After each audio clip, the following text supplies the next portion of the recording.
إن الحمد لله نحمده ونستعينه ونستغفره ونعوذ بالله من شرور أنفسنا وسيئات أعمالنا من يهده الله فلا مضل له ومن يضلل فلا هادي له أشهد أن لا إله إلا الله وحده لا شريك له وأشهد أن محمدا عبده ورسوله لا نبي بعده اللهم صل وسلم وبارك على عبدك ونبيك محمد وعلى آله وصحبه ومن اهتدى بهديه إلى يوم القيامة.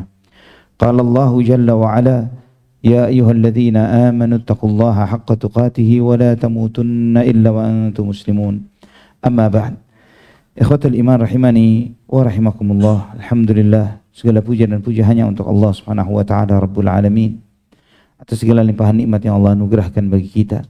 Alhamdulillah, dengan rahmatnya, dengan kasih sayangnya, Allah Subhanahu wa taala memuliakan kita dengan nikmat dinul Islam. Dengan nikmat ini kita beribadah hanya kepadanya. Dengan nikmat ini kita merasakan segala kebaikan yang saat ini kita rasakan, baik kebaikan dunia maupun kebaikan akhirat. Baik, ikhwatal iman rahimani wa rahimakumullah, melanjutkan kajian kita dari kitab Mukhtasar Minhajul Qasidin. Al-Imam Ibnu Qudamah rahimahullah, setelah beliau menyebutkan bahwa di antara ibadahnya seorang muslim adalah tidur, beliau menyampaikan bahwa kami hitung ini sebagai bagian dari wirid atau ibadahnya seorang muslim, karena ketika seorang muslim memanfaatkan, memperhatikan semua adab-adab dan tujuan dari tidurnya seorang muslim, maka tidurnya pun dihitung sebagai sebuah pahala. Sebagaimana beliau mengutip perkataan Mu'adz bin Jabal radhiyallahu an, inni la ahtasibu fi naumati kama ahtasibu fi qaumati.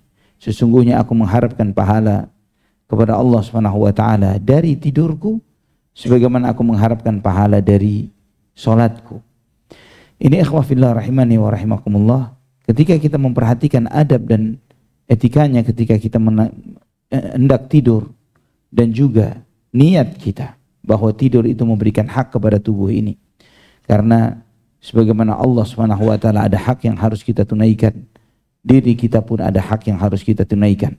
Adalah sebuah kezaliman ketika tubuh kita lelah dan kita mengantuk, namun kita menahan diri walaupun konteksnya adalah untuk ibadah. Untuk ibadah. Ketika seseorang mengatakan, kenapa kamu tidak tidur padahal kamu ngantuk? Alasannya dia mengatakan, karena saya ingin sholat malam sekian puluh rakaat misalnya, atau ingin menghatamkan Quran dan yang sebagainya. Itu adalah kezaliman. Itu zalim. Terlebih lagi jika dia melakukan itu untuk maksiat dan dosa. Terlebih lagi misalnya ya untuk maksiat dan dosa, untuk hal-hal yang sia-sia, yang dengan itu dia kemudian melalaikan hak Allah Subhanahu wa taala hanya karena untuk senang-senang, hanya untuk main-main, untuk hanya happy-happy saja, yang menyebabkan dia lewat sholat subuhnya hanya untuk hal-hal yang sia-sia untuk dirinya. Dan ikhwah fillah rahimani wa rahimakumullah, telah kita bahas beberapa hal dari adab itu. Di antaranya adalah ketika seorang muslim sebelum tidurnya dia wudu seperti hendak sholat, kemudian dia berbaring ke sisi kanannya. Setelah itu dia membaca beberapa doa yang diantaranya telah kita bahas, diantaranya membaca Al-Ikhlas, Al-Falaq, An-Nas, ya, dengan menggabungkan kedua tangan dan kemudian menggosokkannya kepada seluruh tubuhnya. Setelah itu diantaranya adalah membaca ayat kursi, sebagaimana ini diantara zikir yang disunahkan oleh Nabi SAW. Dan juga Nabi SAW mengajarkan doa Alhamdulillahilladzi at'amana wa saqana wa kafana wa awana fakam mimman la kafiya lahu wa la mu'wi. Dalam doa yang sahih dalam Sahih Muslim dan yang lainnya, beliau mengajarkan doa segala puji bagi Allah Subhanahu wa taala yang telah memberi makan kepada kita, memberi minum kepada kita, memberikan kecukupan kepada kita, dan memberikan tempat teduh dan berbaring kepada kita. Berapa banyak orang-orang yang tidak memiliki kecukupan dan tidak ada tempat untuk berbaring dan berteduh.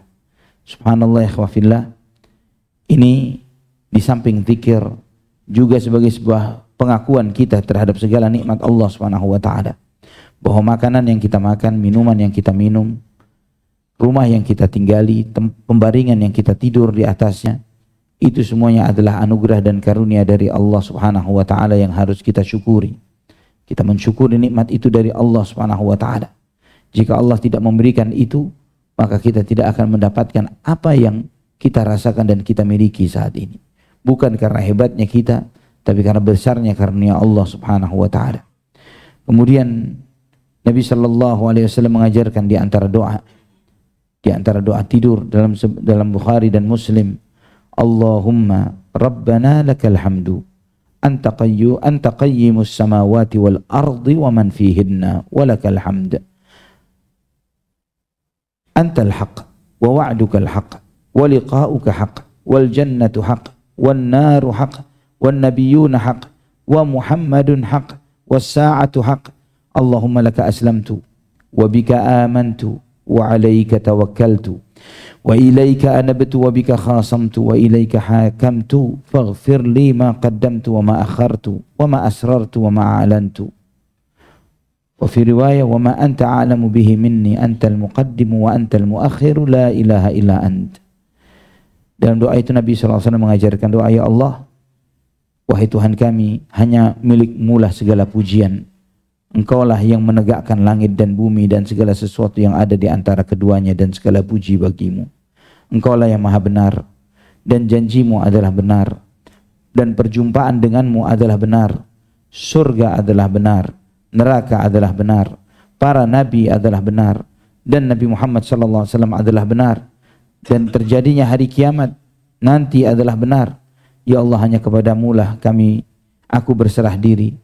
Hanya kepadamu aku beriman, hanya kepadamu aku tawakal, hanya kepadamu aku kembali, hanya denganmu aku berseteru, hanya kepadamu aku mengambil keputusan. Ya Allah, ampunilah segala dosaku yang lalu dan yang akan datang, yang aku lakukan dengan sembunyi-sembunyi maupun terang-terangan. Dan dalam riwayat yang lain disebutkan, Engkau maha mengetahuinya melebihi aku, ya Allah. Engkau lah yang maha mengedepankan, yang mengakhirkan. Tidak ada yang berhak disembah kecuali Engkau. Doa ini ikhwatal iman, karena luar biasanya sampai disyarah dan dijelaskan oleh banyak ulama.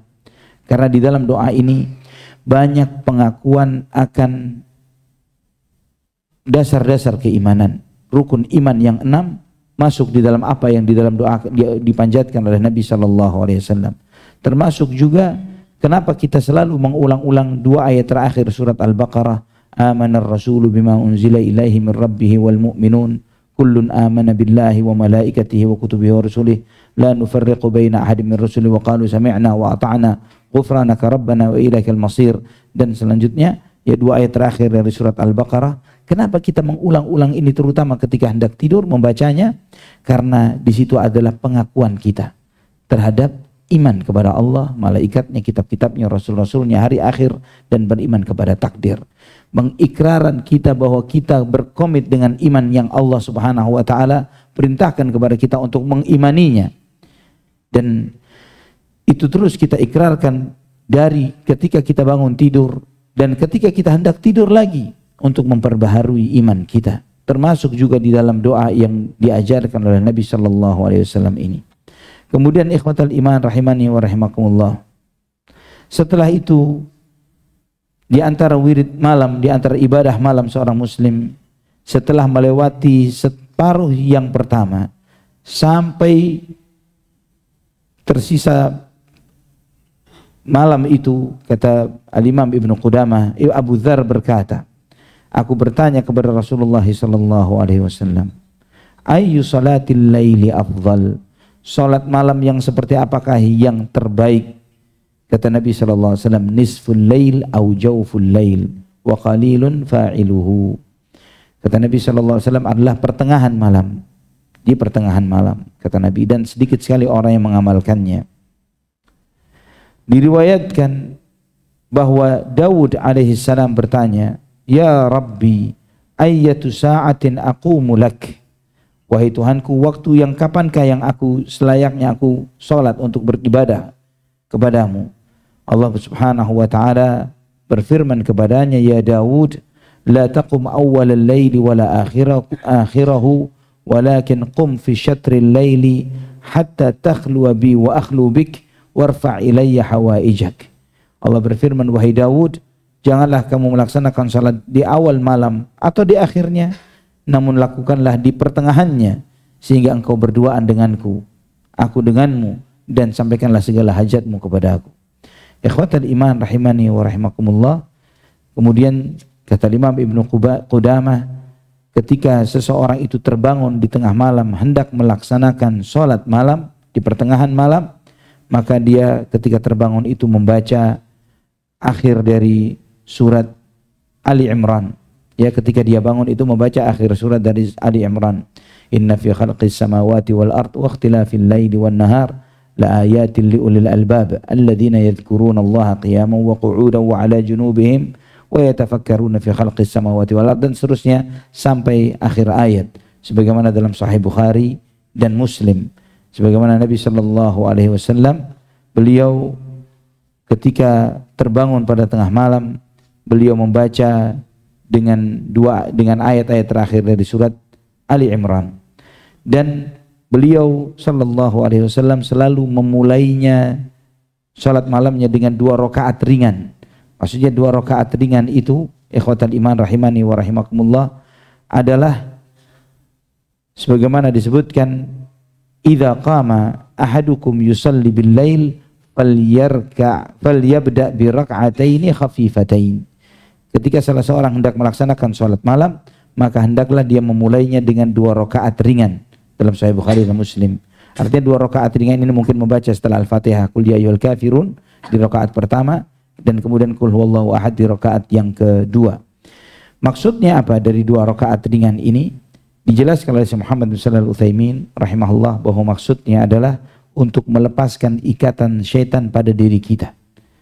Kata Nabi sallallahu alaihi wasallam, ketika salah seorang di antara kalian tidur, maka kepalanya diikat oleh syaitan dengan 3 ikatan.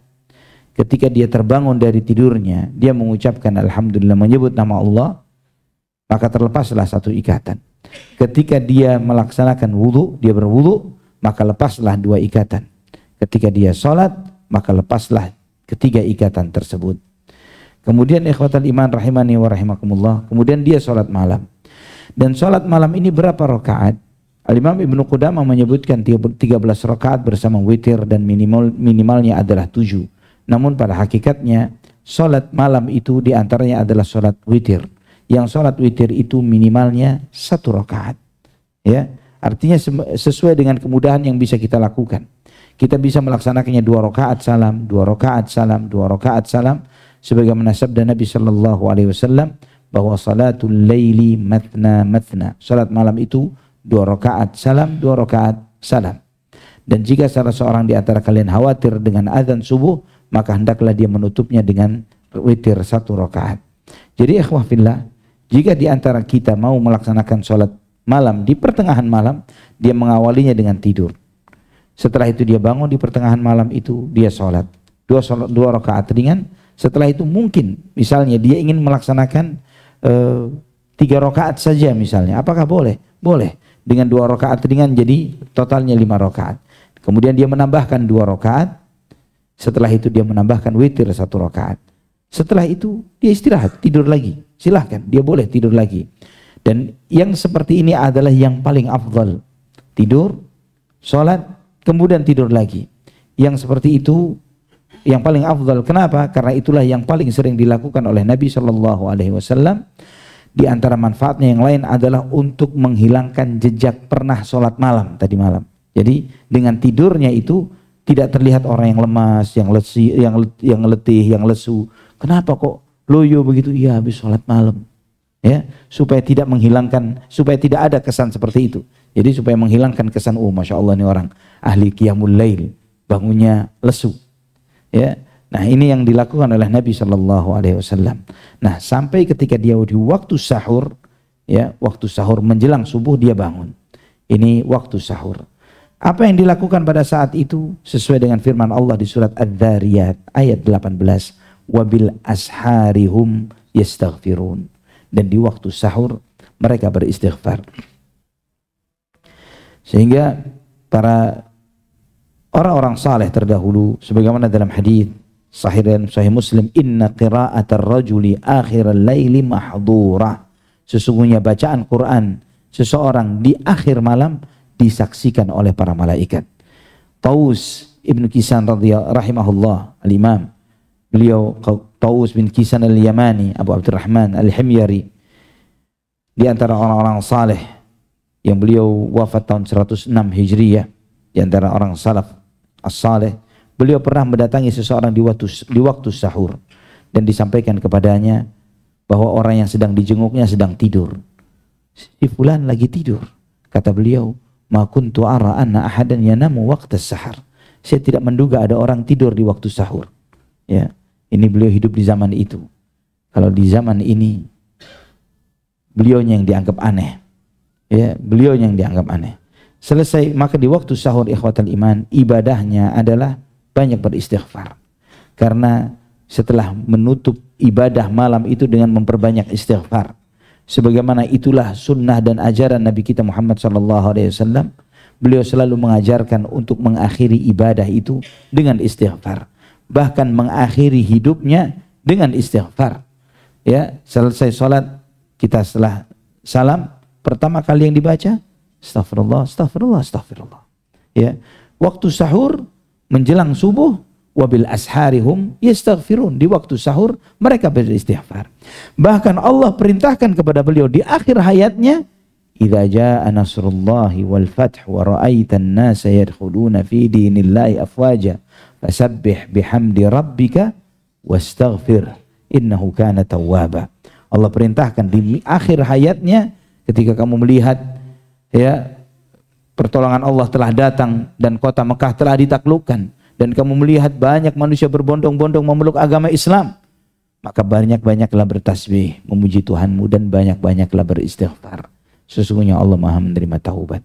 Para sahabat seperti Abu Bakar As-Siddiq radhiyallahu an, Umar bin Khattab radhiyallahu an. Abu Bakar malah setelah mendengar surat ini turun, beliau menangis sesenggukan. Ketika Nabi membacakan di atas mimbar, telah turun ayat Allah kepadaku, firman Allah, dia bacakan, idza jaa nasrullah wal fath wa ra'aitan nasa yadkhuluna fi dinillahi afwaja fasabbih bihamdi rabbika wastaghfir innahu kana tawwaba. Hanya Abu Bakar saja yang menangis sesenggukan di pojokan masjid itu, menangis. Ketika ditanyakan kepada beliau, kenapa engkau menangis mendengar surat ini dibacakan? Ini surat yang berisi kemenangan, pertolongan Allah, kota Mekah ditaklukkan. Ini menunjukkan isinya kabar gembira, bukan kesedihan.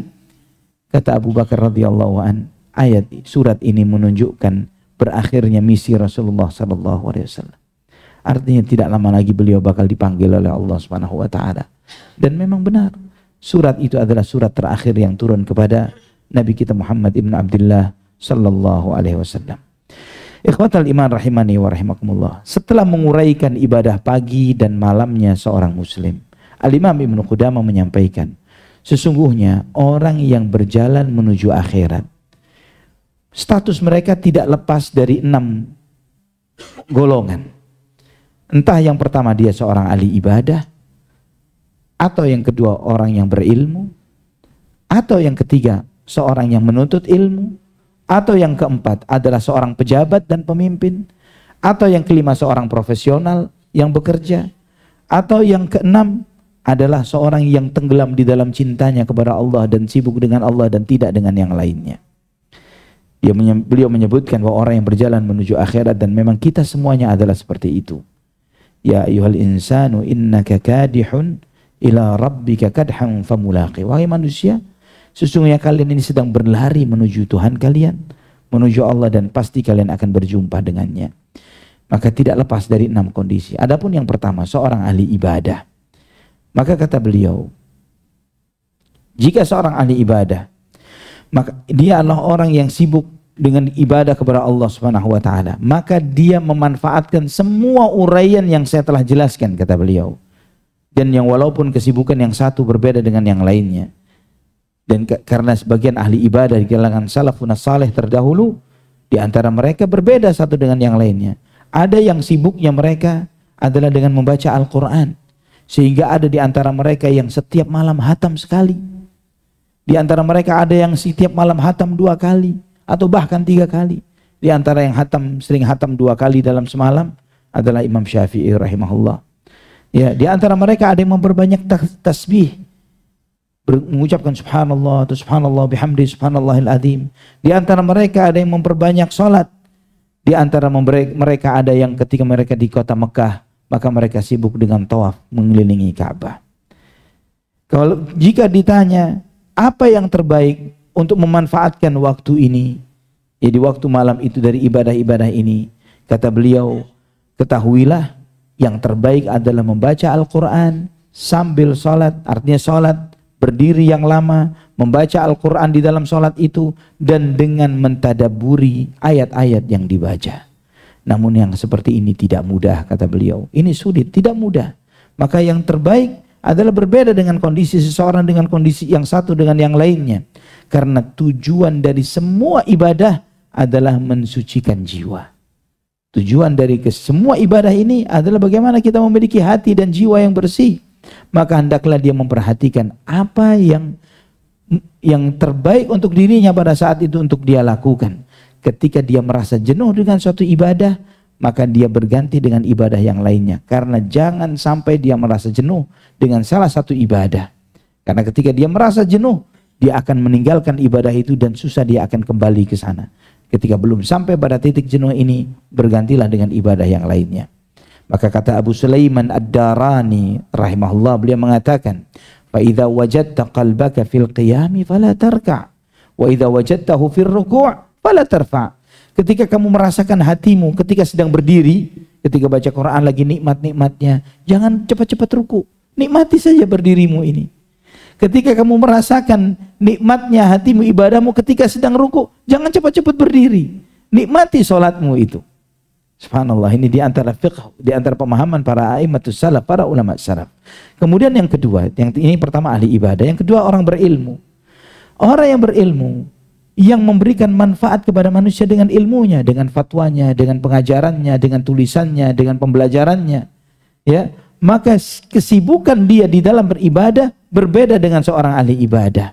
Mungkin kesibukannya adalah mengkaji kitab-kitab, menyusun, menulis buku, memberikan manfaat, menghabiskan waktunya di dalam hal ini.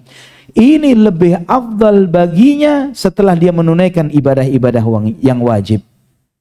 Kata beliau bahwa yang kita maksud dengan ilmu yang lebih utama dari yang wajib, karena semua ilmu yang memotivasi seseorang untuk lebih mengedepankan kehidupan akhirat ketimbang kehidupan dunia, dan memudahkan seseorang untuk menjalani perjalanan hidupnya dengan itu, ini adalah lebih bermanfaat bagi seorang yang berilmu untuk membagi waktunya dengan ilmu-ilmu yang seperti ini.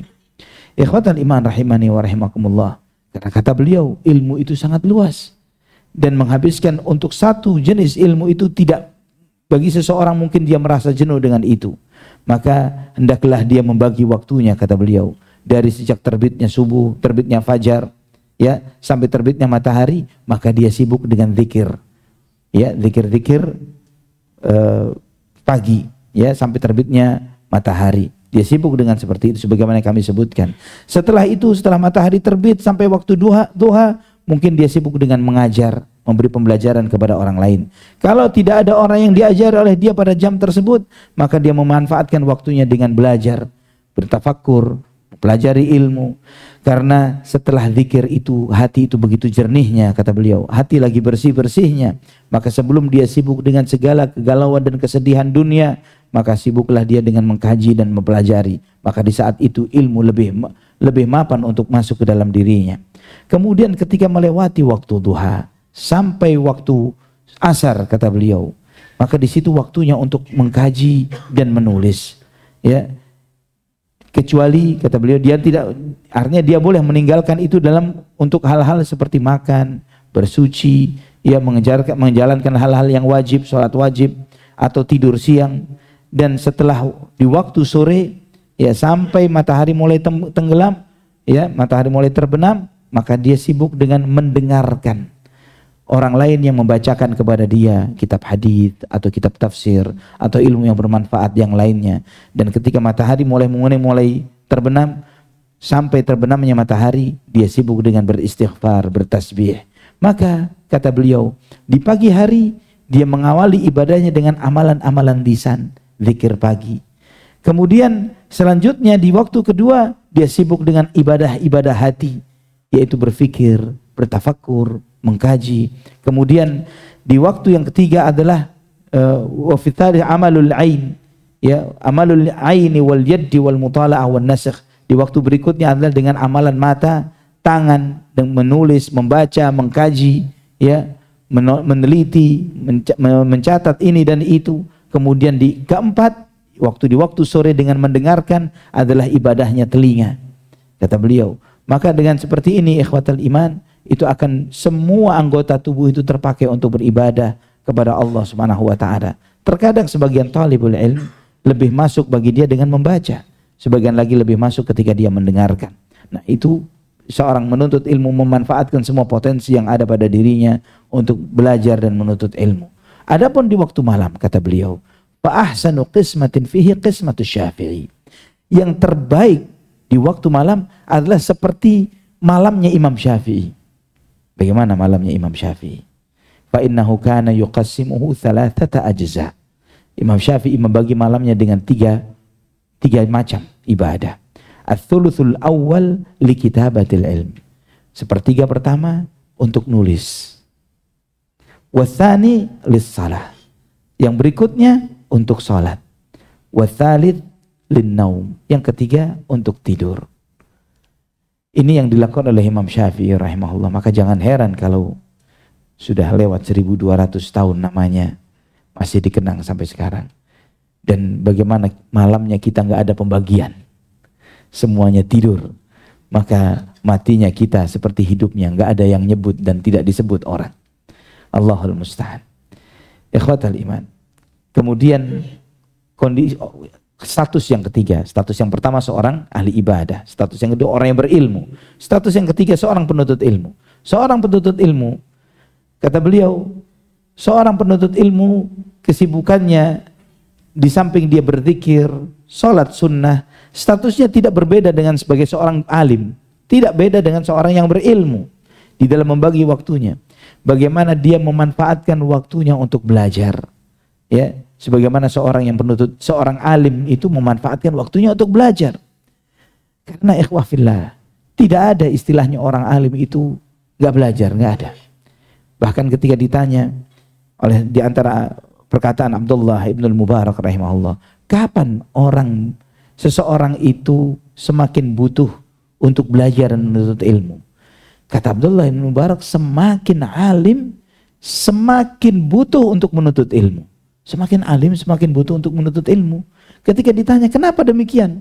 Kenapa semakin alim semakin membutuhkan untuk belajar dan menuntut ilmu? Karena kesalahan orang berilmu lebih parah daripada kesalahan orang awam. Kesalahan orang berilmu lebih parah daripada kesalahan orang awam. Oleh karena itulah orang yang berilmu semakin butuh terhadap ilmu. Maka dia lebih dituntut untuk belajar. Demikian pula seorang penuntut ilmu. Dia membaca. Kalau misalnya seorang alim menulis, mungkin untuk dia membaca dan menggabungkan catatan dengan catatan. Dan ikhwatal iman rahimani wa rahimakumullah. Adapun bagi orang awam, kata beliau, fa in kana minal awam kana huduruhu majalis adz-dzikri wal ilmi wal wa'dhi afdal min ishtighali bil awradi al mutatawwi'u biha. Orang awam hadirnya di majelis ilmu, mendengarkan kajian, mendengarkan ilmu, memahami nasihat yang disampaikan, lebih afdal ketimbang dia sibuk dengan zikir dan ibadah-ibadah sunnah. Ini kalau orang awam paham. Jika orang awam itu paham, ketika dia menyadari bahwa terkadang sebagian orang awam dia mojok, mungkin dia baca Quran, dia berzikir, dia tasbih, dia melaksanakan sholat sunnah, sedangkan sebagiannya duduk di majelis ilmu. Andai kata mereka tahu duduknya di majelis ilmu lebih afdal daripada mojoknya dia dengan zikirnya, dengan bacaan Qurannya, dengan sholat sunnahnya. Andai kata mereka paham. Karena duduk di majelis ilmu, majelisnya para malaikat. Para malaikat hadir di majelis ilmu. Kemudian dia menyendiri. Yang manfaat ini manfaat yang memudahkan dirinya untuk masuk ke dalam surga. Man salaka tariqan yaltamisu fihi ilman sahalallahu lahu bihi tariqan ilal jannah. Orang yang menempuh jalan menuntut ilmu, Allah mudahkan jalannya menuju surga. Bukankah tujuan itu yang dia cari? Kalau dia mencari surga dengan zikir, ibadahnya, sholat sunnahnya atau wirid sunnahnya, di majelis ilmu jalan menuju surga dimudahkan oleh Allah Subhanahu wa taala. Andai kata mereka tahu. Kemudian Status yang keempat adalah seorang pejabat. Seperti seorang pemimpin, seorang hakim, atau pejabat negara.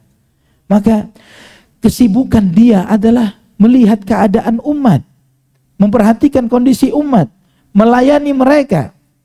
Ketika dia sibuk untuk memikirkan bagaimana memberikan pelayanan yang terbaik untuk rakyatnya, untuk umatnya, untuk bangsanya, ini adalah, kata beliau, afdal minal auradil madhkura. Semua wirid dzikir yang disebutkan tadi, kesibukan dia memikirkan melayani umat lebih utama dari semua yang disebutkan, kata beliau. Subhanallah, subhanallah. Seorang pejabat yang dia tahu bahwa posisinya adalah status yang diberi amanah oleh Allah Subhanahu wa taala, dan dia memanfaatkan itu dengan sebaik-baiknya untuk melayani umat, itu lebih utama daripada seorang ahli ibadah yang sibuk dengan semua ibadahnya. Kenapa? Karena ibadahnya memberikan pelayanan kepada yang lain. Maka kata beliau, fayan bagi an yaqtasir fin nahari 'alal maktubat. Maka di waktu siangnya hendaklah dia membatasi ibadahnya hanya dengan yang wajib-wajib saja. Bahlah diperintahkan untuk batasi ibadahmu dengan yang wajib-wajib saja. Tsumma yastafriq baqiyaz zamani fi dzalik wa yaqna'u bi auradil lail. Maka sisa waktunya sibuk dengan urusan umat. Bagaimana dia melayani umat, bagaimana dia memberikan kemudahan. Kata Nabi SAW dalam hadis yang dihasankan oleh Syekh Al-Albani rahimahullah, jika aku menuntaskan kebutuhan saudaraku yang muslim sampai urusannya selesai, lebih aku cintai ketimbang aku iktikaf di masjidku selama 1 bulan. Subhanallah. Melayani umat, melayani orang sampai urusannya diberi kemudahan dan diberikan kemudahan, mengeluarkan perizinan yang dibutuhkan oleh pengusaha, oleh personal, oleh apapun itu, yang tanpa riswa dan yang lainnya, karena takutnya dia kepada Allah Subhanahu wa taala karena amanah jabatan ini, dan dia menjalani itu semuanya lillah karena Allah, dia bisa menjadi seorang waliullah dengan apa yang dia lakukan. Dia bisa menjadi seorang waliullah dengan jabatan yang dia duduki. Kemudian tinggal sedikit ikhwafillah, yang kelima, seorang profesional. Maka seorang profesional dia butuh dengan profesi yang dia kerja, yang dia emban, dengan pekerjaan yang ada pada dirinya, mencari nafkah untuk dirinya, untuk keluarganya. Maka menghabiskan waktunya ini dengan profesi itu, dengan tidak mengesampingkan ibadah wajib yang Allah wajibkan kepada dia di dalam beribadah kepada Allah Subhanahu wa taala, dan kemudian dia menjalani profesinya dengan banyak mengingat Allah Subhanahu wa taala. Dengan banyak mengingat Allah. Karena Allah mengingatkan, fa idza qudiyatis shalah fantashiru fil ard wadhkurullaha katsiran la'allakum tuflihun.